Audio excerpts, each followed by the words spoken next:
Well, we've made a new scientific discovery. Yes. For many hundreds of years, I think it's been accepted that the lowest temperature achievable anywhere on Earth is minus 273. But actually, it's not zero. Absolute zero, yes.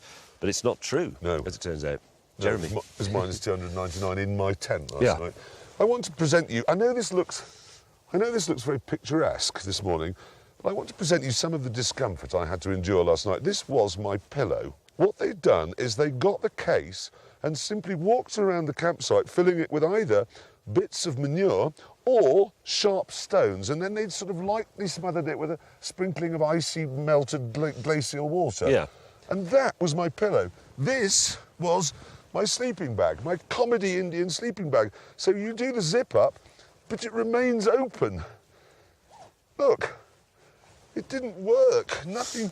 So I had this was open, my leg was sticking out into absolute zero, and then my head was resting on this, which is just filled with rocks. I'd like to present to you the blanket we were given.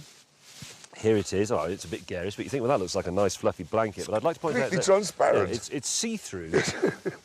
I mean, look at it. And that was all we got, plus a supposed mattress that was, as far as I could tell, just one of these rocks that they put the tent on. It's absolutely unbearable. I lay there thinking Socrates was offered the chance of having his heart pulled out through his anus. And I honestly thought in the middle of the night I would rather have that than what I am enduring now. I nearly went to spoon with James because I was so cold. It was impossible to be warm. I had this on that you see now, this puffer jacket, this hat. I also had these trousers on. I had some long johns underneath them. I put some long johns on top of them. I put some extra socks on over the socks I had on. I then put some socks on my hands. I then put the hood of this up. I then put the hood of that up, and I was still freezing to death. It was just unspeakable.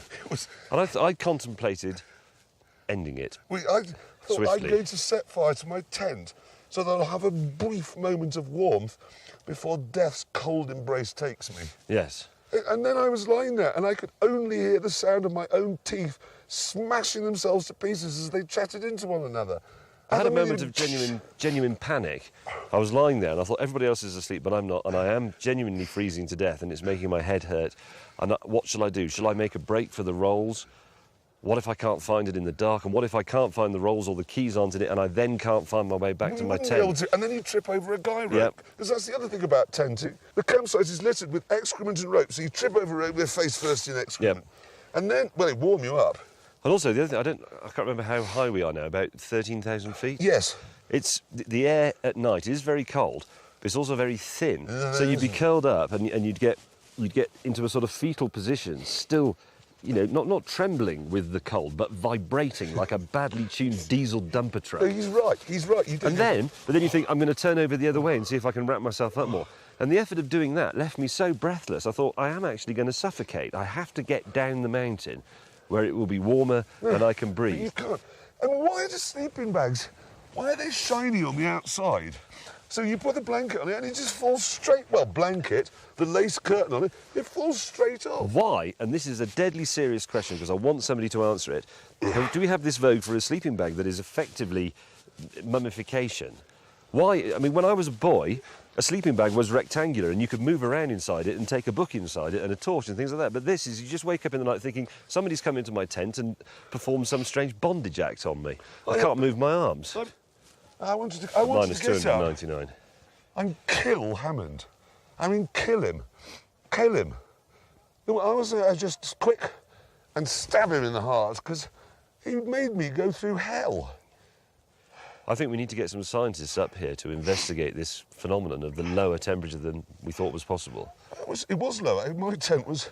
Because as I went to bed last night, I just heard James rather plaintively from inside his tent. He just said, Jeremy, and he's never called me Jeremy before, Jeremy, I'm very cold. I just couldn't believe that anybody else could put up with it.